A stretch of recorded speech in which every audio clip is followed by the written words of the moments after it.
ओम शांति। 22 मार्च की बाबा की मुरली। मीठे बच्चे, देही अभिमानी हो रहना यही बड़ी मंजिल है। देही अभिमानी को ही ईश्वरीय संप्रदाय कहेंगे। उन्हें बाप और परम धाम के सिवाय कुछ भी सूझेगा नहीं। प्रश्न, किस एक बात की धारणा से भविष्य 21 जन्मों के लिए पूंजी जमा हो जाती है? उत्तर, श्रीमत पर अपने ऊपर तथा दूसरों पर उपकार करने से। उपकार वही कर सकता जो पूरा देही अभिमानी बने, जिसकी बुद्धि शुद्ध हो। देह अभिमान में आने से अपकार हो जाता है और जमा हुई पूंजी खत्म हो जाती है, घाटा पड़ जाता है। क्रोध का भूत भी अपकार कराता है, इसलिए अपना स्वभाव बहुत मीठा बनाना है। गीत, यह कौन आज आया सवेरे सवेरे। ओम शांति। जब परमात्मा बाप आकर के जीव आत्माओं से मिलते हैं तो जीव आत्मा को अपना जीवपना भूल जाता है। उनको निश्चय हो जाता है कि हम आत्मा हैं और परमपिता परमात्मा की संतान हैं। बाकी जो कुछ हम देखते हैं यह देह सहित देह के सर्व संबंधी आदि, यह तो याद रहना ही नहीं है। बाप आते ही हैं बच्चों को वापिस ले जाने के लिए। तुम चौंक उठते हो, यह क्या होता है? ब्रह्मा की अंधियारी रात पूरी हो, सवेरा होता है। देह सहित देह के जो भी संबंध हैं वह टूट जाते हैं। तो चौंक गए हैं कि क्या हो गया है। यह पुरानी दुनिया देखने में नहीं आती, बस बाप और परम धाम ही सूझता है। यह वंडर है ना। परंतु बाप को पूरा न पहचानने के कारण, बुद्धि योग न लगने के कारण देह अभिमान पूरा मिटता ही नहीं है।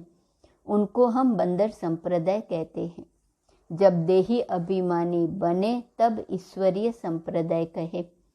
बंदर संप्रदाय का नारद के रूप में दृष्टांत है। वह भी भक्त था, झांझ बजाता था। उनको बाप ने दिखाया, देखो तुम बंदर संप्रदाय हो। तो देही अभिमानी हो रहना बहुत मुश्किल है, बड़ी मंजिल है। बल पवित्र बनते हैं। ऐसे अच्छे और बुरे मनुष्य तो होते ही हैं। अब सन्यासी घर बार छोड़ते हैं, पवित्र बनते हैं। जो घर बार नहीं छोड़ने वाले हैं, गृहस्थी, वह जाकर उन्हों को अपना गुरु बनाते हैं। कलयुगी दुनिया के सभी मनुष्य मात्र नास्तिक निधन के हैं। हे भगवान, हे परमपिता परमात्मा कह पुकारते तो हैं, परंतु उनको जानते नहीं कि आखिर भी वह कौन है। पुकारते पुकारते वह थक पड़े हैं। कह देते हैं ईश्वर सर्वव्यापी है। बंदगी भी करते हैं परंतु जानते नहीं। यह तो समझने की बात है। भगवानुवाच, गीता में भी भगवानुवाच है ना। यह है आसुरी संप्रदाय। भगवान ने क्यों कहा है तुम बंदर मिसल हो? अपनी शकल तो आईने में देखो। भगवान को जानते नहीं, ढूंढते रहते हैं। इसलिए मनुष्य को ही भगवान मिलना चाहिए। ढूंढते हैं परंतु मिलते नहीं। तो जब भगवान आए तब आकर अपना परिचय दे। गीता में पूरा परिचय है। कहते हैं मैं रुद्र हूँ, मुझ रुद्र ने यह ज्ञान यज्ञ रचा है। अगर कहे श्री कृष्ण ने रचा तो कहे मैं श्री कृष्ण तुमको राजयोग सिखाता हूँ। परंतु श्री कृष्ण ज्ञान यज्ञ होता ही नहीं, यह तुम बच्चे ही जानते हो। बाकी तो सब मनुष्य मात्र आयरन एजेड हैं। मुख से पत्थर ही निकालते रहते हैं। झूठ बोलने वाले के लिए कहते हैं इनका मुंह काला है। जब संन्यास धर्म की स्थापना होती है उस समय सृष्टि रजो है। तो भारत को पवित्रता में थमाने के लिए यह पवित्र धर्म की स्थापना होती है। उनको रजोगुणी सन्यासी कहा जाता है। संन्यास जरूर करते हैं परंतु रजोगुणी। वह कोई सतो प्रधान नहीं है। जब भारत काम चित्ता पर चढ़ने से जलना शुरू हो जाता है तब ड्रामा में इस सन्यास का भी पार्ट है। उनको कोई सहज राजयोग नहीं कहेंगे। वह भगवान ने नहीं सिखाया था। वे तो भगवान को ही नहीं जानते। यह बड़ी भारी भूल कर दी है जो श्री कृष्ण को द्वापर में ले गए हैं। बाप बैठ भूले हुए मनुष्यों को समझाते हैं, परंतु समझाने में बड़ी रिफाइननेस चाहिए। सन्यासी लोग कहते हैं, आप सन्यास धर्म की निंदा करते हो। बोलो, आकर समझो। पहले बताओ, तुम निंदा किसको कहते हो? परमपिता परमात्मा सबका बाप है, गीता का भगवान है, उसने समझाया है, श्री कृष्ण ने नहीं। परमपिता परमात्मा ने आकर कहा है कि यह कलयुग का अंत है। मनुष्यों की बुद्धि जड़ जड़ीभूत आसुरी बन गई है। यह है ही पतित आसुरी राज्य। सतयुग में है पावन दैवी राज्य। वह समझते हैं हम ही ईश्वर हैं, परंतु वो तो है नहीं। ईश्वर तो सभी का एक है, जिसको सब याद करते हैं। यह समझने की बातें हैं। समझना हो तो समझो, परंतु समझाने वाला बड़ा रिफाइंड चाहिए।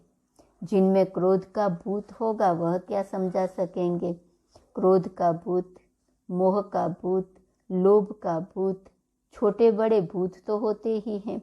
गंदी आदतें हैं। अच्छे अच्छे बच्चों से भी माया कुछ न कुछ करा देती है। यह है सब देह अभिमान की शैतानी। देह अभिमान आया तो फिर जैसा बंदर हो जाता, फिर वह मंदिर लायक बन ना सके। तुम जानते हो, मंदिर लायक देवी देवताएं ही बनते हैं। उन्हों के लिए ही मंदिर बनाया जाता है। सतयुग में तो सारी दुनिया को शिवालय कहा जाता है। सभी मंदिर में रहते हैं। सृष्टि ही पवित्र मंदिर बन जाती है। विश्व शिवालय बन जाता है, जिसमें यथा राजा रानी तथा प्रजा सब पवित्र रहते हैं। तो कोई को बड़ा युक्ति से समझाना होता है। चूहा काटता भी है, फिर फूंक भी देता रहता है। उनमें यह अक्कल है। कोई सन्यासी आदि आए तो पहले युक्ति से उनकी महिमा करनी चाहिए। आओ सन्यासी जी, आप तो बहुत अच्छे हो जो सन्यास किया है, घर बार छोड़ा है। तुमको मालूम है 2 प्रकार का सन्यास है। एक है घर बार छोड़ने का सन्यास, दूसरा है घर बार न छोड़ने का सन्यास। गृहस्थ व्यवहार में रहते राजयोग सीख स्वर्ग का मालिक बनना होता है। कभी सुना है? कहेंगे यह बात तो कोई भी शास्त्र में नहीं है। गीता में श्री कृष्ण का नाम डाल द्वापर में ठोक दिया है, तो समझेंगे कैसे? फिर चित्रों पर समझाना होता है। तुम्हारा है घर बार छोड़ने का, सभी तो नहीं छोड़ेंगे, प्रवृत्ति मार्ग है। तुमने प्रवृत्ति में रहते हुए फिर 5 विकारों का संन्यास नहीं किया है। हम कर रहे हैं, हमको मदद मिल रही है परमपिता परमात्मा की। ऐसे गृहस्थ व्यवहार में रहते 5 विकारों का संन्यास करने से हम स्वर्ग का मालिक बनेंगे। सतयुग में देवी देवताएं पवित्र थे, अभी नहीं है। कलयुग के बाद फिर सतयुग आना है। बाप ही आकर सतयुग स्थापन करते हैं। प्रवृत्ति में रहते कमल फूल समान पवित्र बनाते हैं। तुम कहते हो आग कपूस इकट्ठे रह नहीं सकते हैं, परंतु यहाँ रहते हैं। तुम्हारे पास प्राप्ति की एम ऑब्जेक्ट को कुछ है नहीं। बेहद का बाप जब आते हैं तब पुरानी सृष्टि का विनाश और नई सृष्टि की स्थापना हो जाती है। यह ज्ञान हमको मिलता ही है नई दुनिया के लिए। बाप कहते हैं देह सहित जो भी तुम्हारे संबंध आदि हैं सबको भूल, अपने को देही समझ, मुझे याद करो। यह हमारा राजयोग है सतो प्रधान। अब तो है तमो प्रधान, फिर तमो प्रधान से सतो प्रधान सृष्टि जरूर बननी है। सतो प्रधान बनाने वाला रचयिता बाप ही ठहरा। हम उस बेहद के बाप से यह सीख रहे हैं। भगवान एक है। ब्रह्मा विष्णु शंकर को भी देवता कहा जाता है। उनसे नीचे तबके वालों को मनुष्य कहा जाता है। भगवान रहते हैं परम धाम में, हम आत्माएं भी वहाँ रहती हैं। ऐसे रिफाइननेस से समझाना है, परंतु योग पूरा नहीं है तो धारणा नहीं होती है। बाबा जो समझाते हैं वह किसको याद थोड़ा ही पड़ता है। भल कोई बच्चे कहे हम याद करते हैं, परंतु बाबा मानते नहीं। अगर तुम याद करते हो तो बुद्धि शुद्ध होनी चाहिए और धारणा अच्छी होनी चाहिए।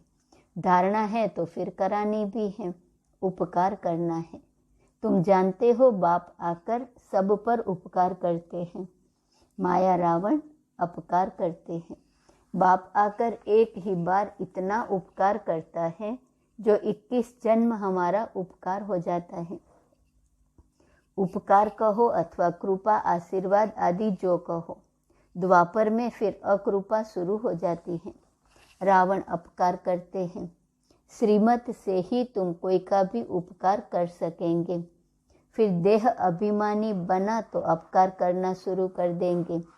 उपकार करने से भविष्य 21 जन्मों के लिए पूंजी जमा होती है।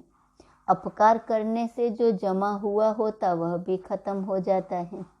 जबकि उपकार करना जानते हैं तो करना है, उपकार करना नहीं जानते हैं तो जरूर अपकार ही करेंगे आसुरी मत पर।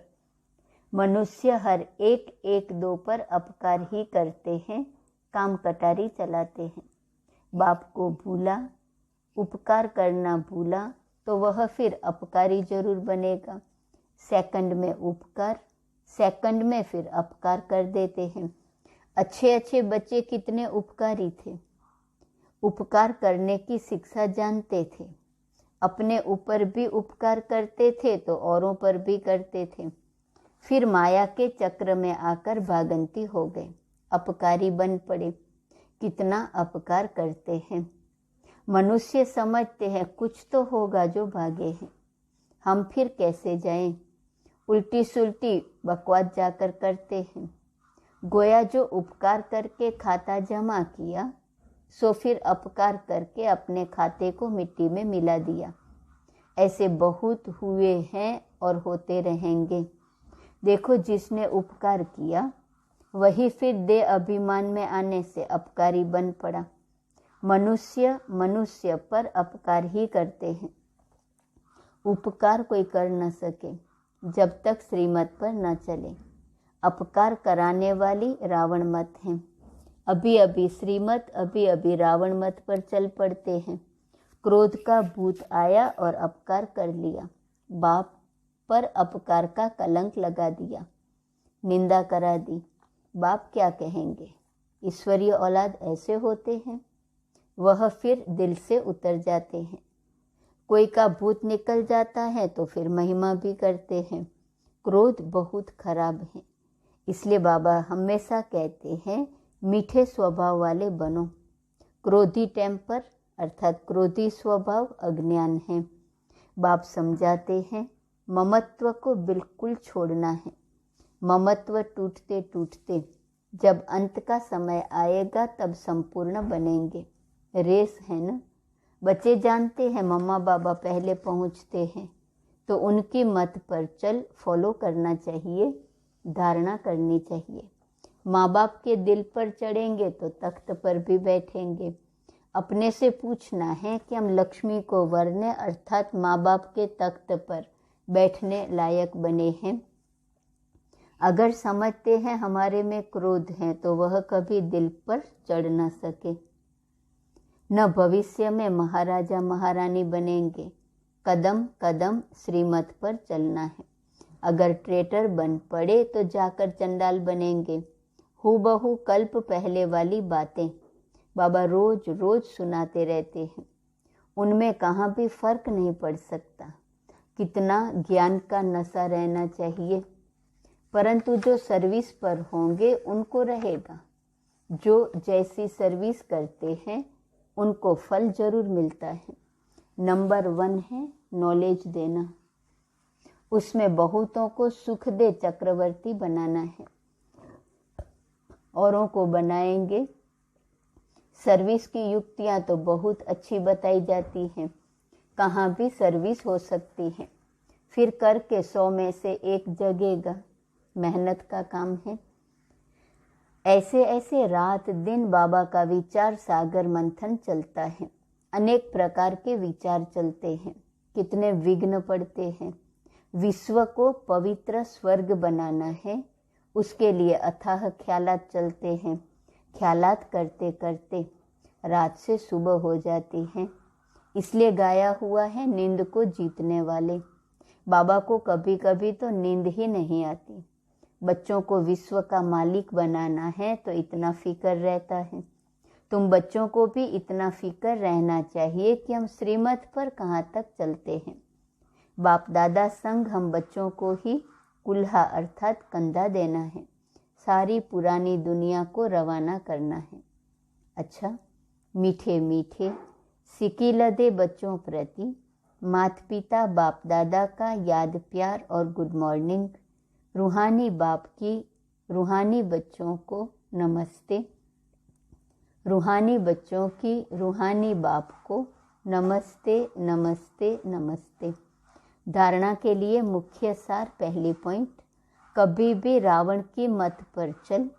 देह अभिमान में आकर बाप का अपकार नहीं करना है, निंदा नहीं करानी है। श्रीमत पर अपना तथा सर्व का उपकार करना है। दूसरी पॉइंट, क्रोध का भूत प्रवेश होने नहीं देना है। बहुत मीठा स्वभाव बनाना है, युक्ति से सेवा करनी है।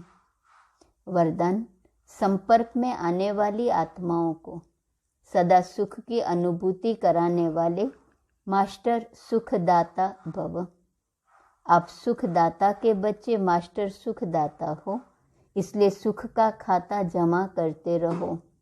सिर्फ यह चेक नहीं करो कि आज सारे दिन में किसी को दुख तो नहीं दिया, लेकिन चेक करो सुख कितनों को दिया। जो भी संपर्क में आए, आप मास्टर सुखदाता द्वारा हर कदम में सुख की अनुभूति करें। इसको कहा जाता है दिव्यता व अलौकिकता। हर समय स्मृति रहे कि इस एक जन्म में 21 जन्मों का खाता जमा करना है। स्लोगन, एक बाप को अपना संसार बना लो तो अविनाशी प्राप्तियां होती रहेंगी। आज का स्वमान है, मैं दानी सो पुण्य आत्मा हूँ। 22 मार्च अव्यक्त इशारे की पॉइंट है। जैसे दान पुण्य वही कर सकते हैं जिनके पास धन की बचत होती है। अगर अपने प्रति लगाने जितना ही कमाया और खाया तो दान पुण्य नहीं कर सकेंगे। तो कम समय में रिजल्ट ज़्यादा, कम संकल्प से अनुभूति ज़्यादा हो, तब ही हर खजाना औरों के प्रति यूज़ कर सकेंगे। ऐसे ही वाणी और कर्म, कम खर्चा और सफलता ज़्यादा, तब ही कमाल गाई जाएंगी। ओम शांति।